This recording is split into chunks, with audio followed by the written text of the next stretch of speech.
انتہائی معزز و محتشم حاضرین محفل، سامعین، ناظرین، ہمارے تقریباً یہ گزشتہ جتنے بھی پروگرام ہوئے ان میں آغاز میں توحید الہی، توحید باری تعالیٰ پر کچھ پروگرام ہوئے، توحید و شرک پر ہوئے، اور پھر پچھلے دوسرا یا 2 یا 3 پروگرام ہمارے توحید و رسالت کے موضوع پر ہوئے۔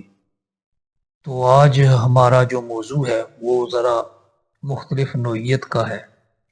وہ اس اعتبار سے مختلف ہے کہ اللہ رب العزت نے جب آدم علیہ السلام کی تخلیق کی، حضرت آدم علیہ السلام کی تخلیق کے بعد آپ کی ذریت کو، آپ کی تمام نسل کو، اولاد کو آپ کی پشت سے جب باہر نکالا تو اس ذریت کو اور ان آپ کی نسل کی ارواح سے رب کائنات نے 2 طرح کے عہد لیے۔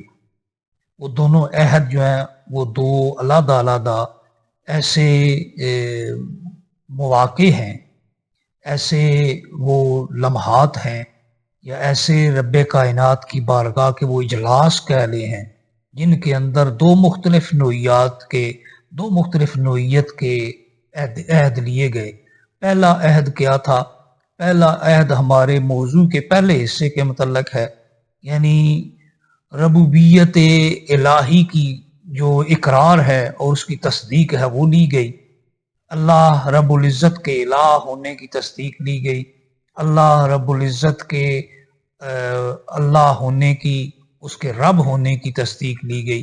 اسے عہد الست کہا جاتا ہے، اور رب کائنات نے اسے سورہ الاعراف آیا نمبر 172 اور 173 میں اسے جو ہے نا اللہ رب العزت نے اسے بیان فرمایا ہے۔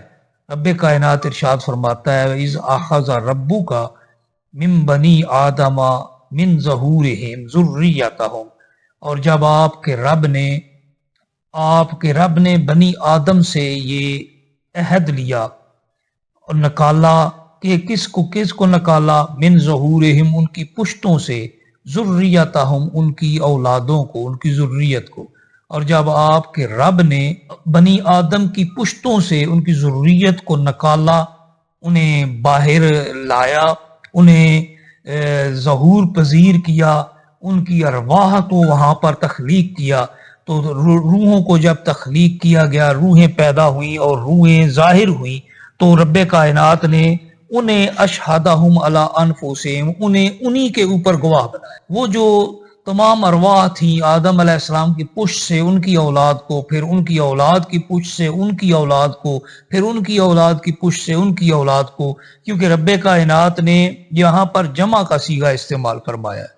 رب کائنات نے یہ نہیں فرمایا کہ ہم نے آدم کی پشت سے ان کی ذریت کو نکالا، بلکہ فرمایا من بنی آدم من ظہورہم، کہ ان آدم علیہ السلام کی تمام اولاد کو ان کی پشتوں سے نکالا۔ تو پتہ چلا کہ اولاد کی تخلیق کا پہلا مرحلہ باپ کی پشت ہوتا ہے، یہ ماں کا رحم نہیں ہوتا۔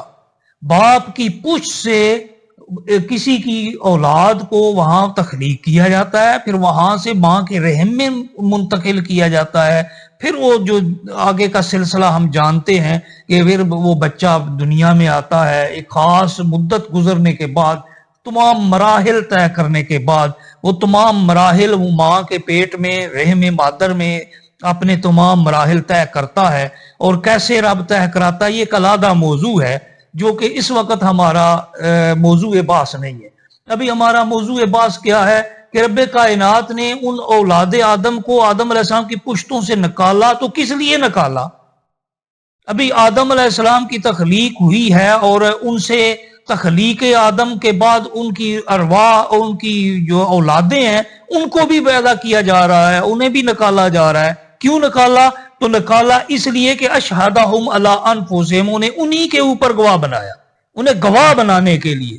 کس چیز کی گواہی لی؟ رب کائنات نے گواہی یہ تھی کہ رب نے ایک سوال فرمایا تھا، ان تمام یہ آپ تمام جو آدم علیہ السلام کے سے لے کر قیامت تک جتنے انسان دنیا میں آئیں گے ان سب کو کی ارواح وہاں موجود تھی اور سب سے ایک عہد